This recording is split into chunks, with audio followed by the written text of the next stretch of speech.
Ấy, xin chào, chào mừng đến với ngày thứ hai của bọn mình ở Barcelona. Kế hoạch của mày á, rất nhiều thứ để làm. Biết chắc chắn hôm nay bọn mình sẽ làm ít nhất 2 điều. Điều đầu tiên ấy, đó chính là đi thăm Sagrada Familia, một nhà thờ cực kỳ nổi tiếng Barcelona. Và điều thứ hai đó chính là đi thăm Casa Batlló, một cái nhà rất là nổi tiếng vì ở bên trong nó có nhiều họa tiết, nhiều nói chung là nhìn rất là đẹp. Để nói qua, hôm qua đi về ấy, thì mình tranh thủ xem England đá với Colombia, một trận đấu phải nói là bọn mình hẹn sáng nay đi ăn và hiện giờ hội kia đang ở đấy sẵn rồi. Mình bây giờ sẽ chạy theo đến đấy đây. Và tôi sẽ có một điều bí mật rất là thú vị ở mọi người. Mời đón xem. Mấy cái nhà trong cái phơi quần áo, mấy cái nhà trong Đúng rồi, phơi quần áo, hay là sao? Mẹ đi tìm mua đó. Nếu như mọi người còn nhớ ấy, Duy Anh là người mà thích khanh mà không dám nói. Nhưng mà bây giờ đã nói ra rồi.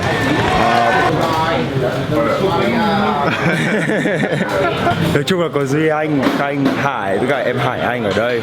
Tất cả 4 người này sẽ cùng bọn mình đi chơi Barca trong vòng ngày tới. Thằng Long Lìn dễ nó cực kỳ vui tại vì nó sống ở thành phố khác và bây giờ nó có cơ hội để tiếp xúc với những con người ở thế giới bên ngoài. Đối với nó thì đây là cơ hội tốt để nó có thể làm bạn với những người mà không phải là mình ở trên xoài nữa. Em cảm thấy nào khi em sắp có những người bạn mới? So we got some new friends.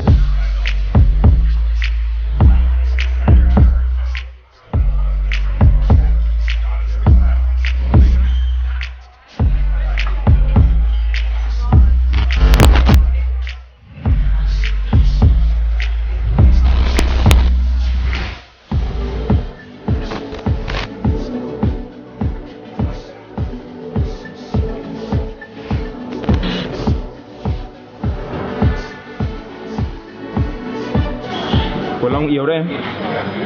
Nhìn nó giật dẹo, yếu đuối, quăn lại ấy. Sức mạnh chỉ là một phần mà là phải là cách sử dụng nó. Cách sử dụng cũng không dùng được. Khi bạn quen với sự nhuần nhuyễn mềm mại thì bạn sẽ biết cách sử dụng một cách thành thạo hơn. Long, xem của anh có to, có chắc không? Chắc. Cứng không? Cứng. Em thử để cái của anh cạnh cái của em đi. Cầm hai cái lên.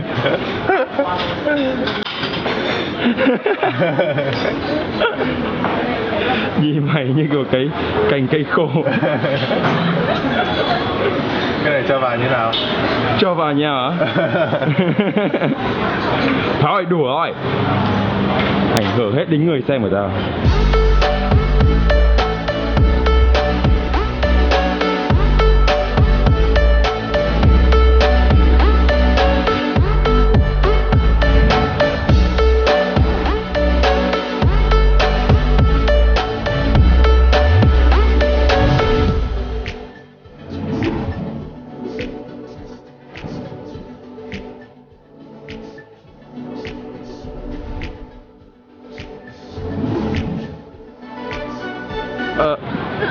Của em sao ngắn ấy. Nếu mọi người không biết ấy thì em Hải Anh là nhiếp ảnh gia chuyên nghiệp cho những người mẫu như là Ngọc Trinh, Quỳnh Thư, Gia Hiếu. Gia Hiếu. Ok, hiện giờ nóng kinh khủng khiếp luôn. Bọn mình đã mua vé để vào cái nhà thờ này rồi, nhưng mà đúng cái giờ đấy thì họ mới cho vào. Nên bây giờ cả lũ đang kiểu chụp ảnh những cái thứ xong rồi thì chui hết vào một cái ô ở dưới kia. Chỗ này thì tất nhiên là đông khách du lịch khủng khiếp ạ. Được vào rồi? Được vào rồi.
bây giờ là bọn mình đã mua vé để lên cái tòa tháp ở trên kia để nhìn toàn cảnh thành phố, nhưng mà họ không cho lên vì sao?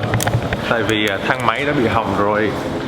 Và em hỏi là thế thì có 2 tòa tháp, ta lên tòa tháp kia được không? Và tòa tháp kia thì có Đầy hết rồi. số lượng nhất định thôi, không được quá tải. Còn đúng cái tòa nhà của chúng tôi thì nó hỏng. Wow, trong ngày trời mát kiểu đi lại rất là dễ chịu ấy, tại nó có điều hòa nên không đến nỗi là nóng quá, nóng.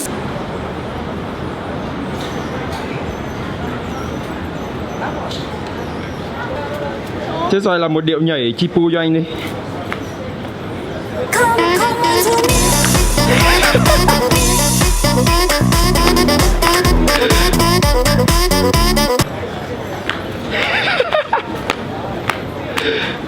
Wow, vừa rồi đó chính là cái nhà thờ Sagrada Familia. Cái nhà thờ đấy là do một ông kiến trúc sư tên là Gaudi, hình như là rất là nổi tiếng, đã thiết kế. Mình chỉ biết mỗi thế thôi. Hiện giờ cả lũ đi ăn trưa đây. Thật ra là đi uống trưa là chính, tại vì mệt quá.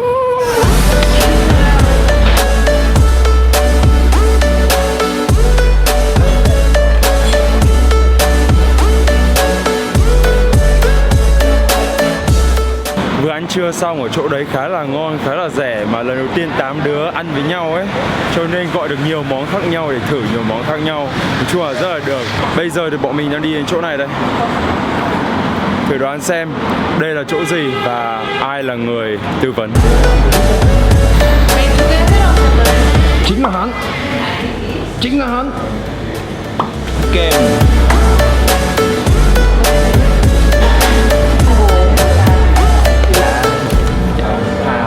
Sao? Không ngon mà hôm qua. Không ngon bằng hôm qua. Cho bao nhiêu sao? 4 sao. 4 sao trên 5. Em cảm thấy là giờ em đã có nhiều bạn hơn nhiều.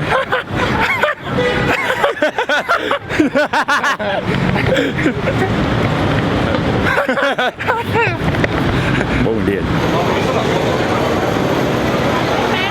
Hiện tại bọn mình đang đến một cái tòa nhà nó rất là nổi tiếng, tên là cái gì Balot gì ấy, nhưng mà do ông Gaudi là kiến trúc sư. Thực sự ở trong này không biết là có những cái gì, nhưng mà thấy ai đến Barcelona cũng check in chụp ảnh ở đây, cho nên mời bọn mình đi xem. Mời mọi người thưởng thức. What if we run away? What if we left today? What if we said goodbye to safe and sound? What if we're hard to find? What if we lost our minds? What if we let them fall behind and they're never found? And when the lights start flashing like a photo booth and the stars exploding, we'll be fireproof. Mình nghĩ là đi những cái nơi kiểu kiểu này mới thực sự biết là trong nhóm có những thể loại người như thế nào. Mình nghĩ là trong nhóm bây giờ có 3 loại người. Loại người đầu tiên ấy là những loại người mà đeo cái bộ đàm vào và nghe chăm chú về lịch sử, về sự sáng tạo, về những cái cảm hứng của cái ông kiến trúc sư này, và điều này thấy được qua những cái sản phẩm nghệ thuật của ông ta. Loại người thứ hai ấy là những người mà đeo cái bộ đàm vào và sau đấy nghe một lúc và không cảm nhận được cái gì cả, và thấy buồn ngủ quá, chán quá và vứt sang một bên, đi qua cho xong thôi. Và loại người thứ ba, mình nghĩ loại người thứ ba là loại người như mình, là ngay từ đầu thì mình cũng không nghe, tại vì mình biết chắc chắn là tôi không hiểu được và tôi không cảm nhận được những cái thứ này. Đây mọi người thấy đây là loại người thứ hai đây. Loại người thứ hai là cũng có cái bộ đàm, nhưng mà trái xoài là loại người thứ nhất, là chăm chú, là có học, có văn hóa, chắc đang nghe nhạc xếp. Có cái này không nghe, tự nhiên đi vòng vòng làm sao mà hiểu nó hay chỗ nào. Nhưng mà anh có nghe thử một ít và anh thấy không hay. Anh nghe thử cái nào, phải nghe hết. Hay, em thấy hay.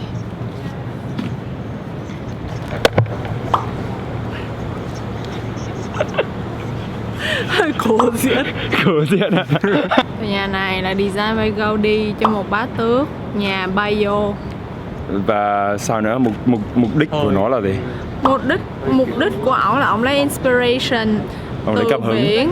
Ổng lấy cảm hứng từ biển và ổng muốn rất nhiều ánh sáng cho vào nhà.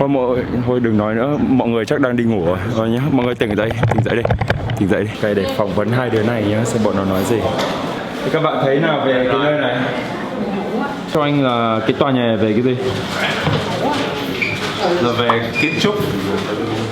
Sao nữa? Thế thôi. Kiến trúc độc đáo. Kiến trúc thủy cung. Đây mọi người thấy là nó đang nôn lại tất cả những gì nó nghe được từ trái xoài cho cái vlog của nó. My youth is yours, tripping on skies, sipping waterfalls. My youth is yours, run away now and forever. My youth is yours, the truth so loud you can't ignore my youth. Hiện tại bọn mình đang đi xài lao, đi uống cà phê, đi xài khác một chút. Tại vì tối nay sẽ có một kế hoạch khá là thú vị. Đó chính là đi xem Flaming cầu. Các bạn có thể thấy xem, đây là giây phút hiếm hoi khi mà Long đang có niềm vui chơi với những người bạn mới. Ok, bọn mình vừa mới nghỉ ngơi xong rồi và bây giờ đang trên đường đi đến một nhà hát để xem gọi là điệu nhảy flamenco. Hình như là đây là một điệu nhảy truyền thống của Tây Ban Nha, nó như kiểu nhảy sạp ở Việt Nam ấy. Mọi người có thể thấy lúc nãy khi mà nghỉ ngơi ấy thì Long có một khoảng thời gian rất là vui vẻ. Tại vì cũng lâu rồi nó mới được tiếp xúc với người ngoài nhiều đến mức thế. Đi du lịch với thằng này biết nói nào nhỉ? Mình ấy, khi mà đi du lịch hay là đi ra ngoài hay làm vlog các kiểu ấy thì mình sẽ không ngại. Tại vì mình cứ lôi máy ảnh ra thôi, rồi mình quay thật nhanh. Sau đấy là mình sẽ không quan tâm là ai để ý đến mình hay là gì cả. Tại vì mình làm rất là hiệu quả và rất là nhanh. Nhưng mà thằng này thì nó rất ngại khi mà nó làm thế một mình. Và nó cảm thấy rất là thoải mái khi mà có ai bên cạnh cũng quay cùng nó. Và vì thế cứ mỗi lần mà mình rút máy ảnh ra để quay cái gì nó cũng rút theo. Cuối cùng thành hai đứa. Mà vấn đề là hai đứa như thế thì nó gây chú ý, hiểu không? Ai xung quanh cũng nhìn. Thế là đến lượt tôi cảm thấy hơi ngại. Tại vì thằng này thì nó cũng quay lâu nữa, xong rồi nó làm mấy cái trò của nó. Ôi, đang nhìn anh kìa.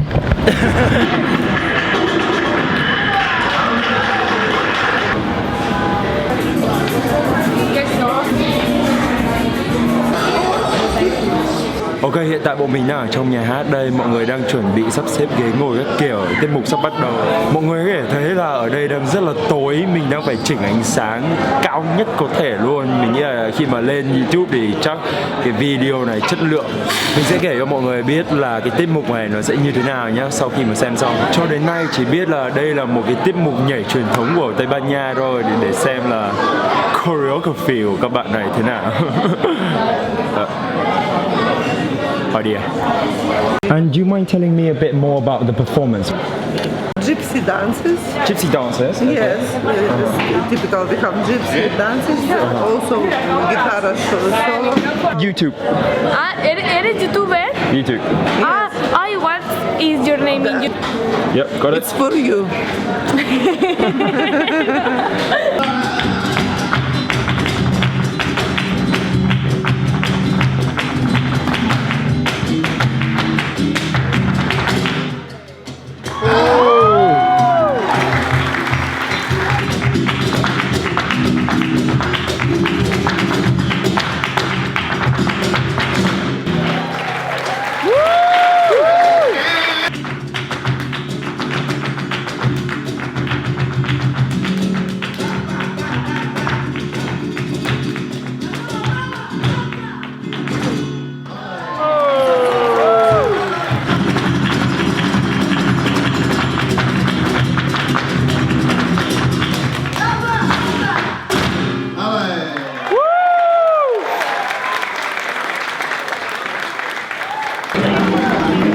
Anh mới chụp với em ở giữa.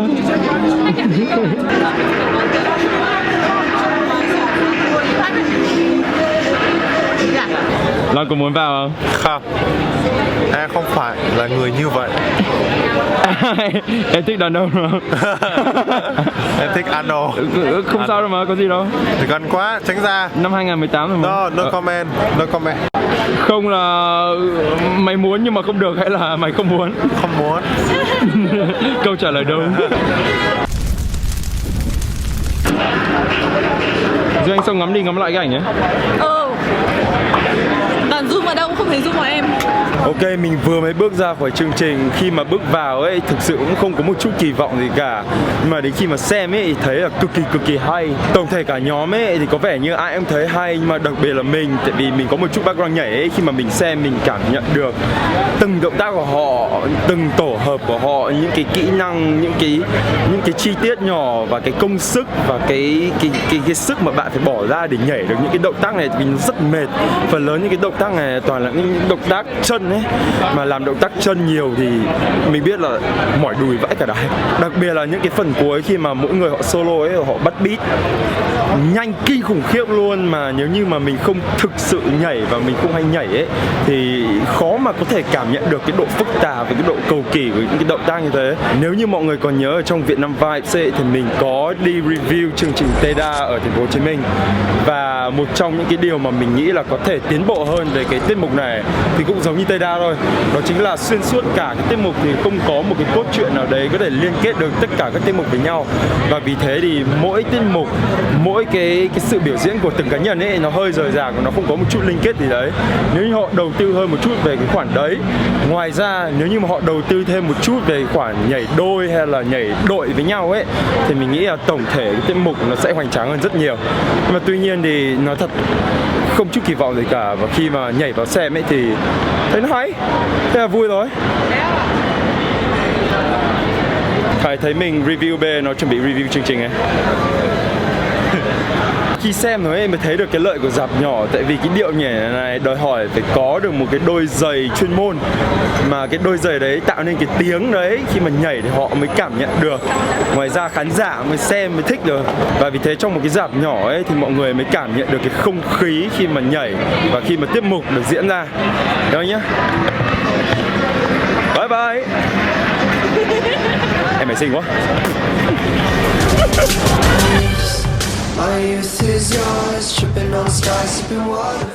Vậy thôi, ngày thứ hai và cũng là ngày cuối cùng của bọn mình ở Barcelona đến đây là kết thúc.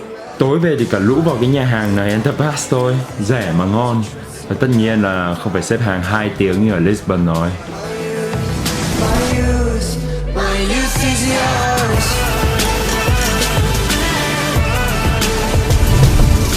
Ngày mai thì mình, Chết Xoài, Lang Couch và Long Lìn sẽ tiếp tục hành trình Eurotrip 2018. Có 4 bạn còn lại của chúng ta sẽ tiếp tục ở lại Barcelona chơi. Hate is gonna hate, like is gonna like, share and subscribe. Và mình hẹn mọi người phần sau nhé. Địa điểm có thể gọi là đẹp nhất của chuyến đi lần này luôn. Hẹn mọi người ở Santorini. Còn bây giờ thì bye bye.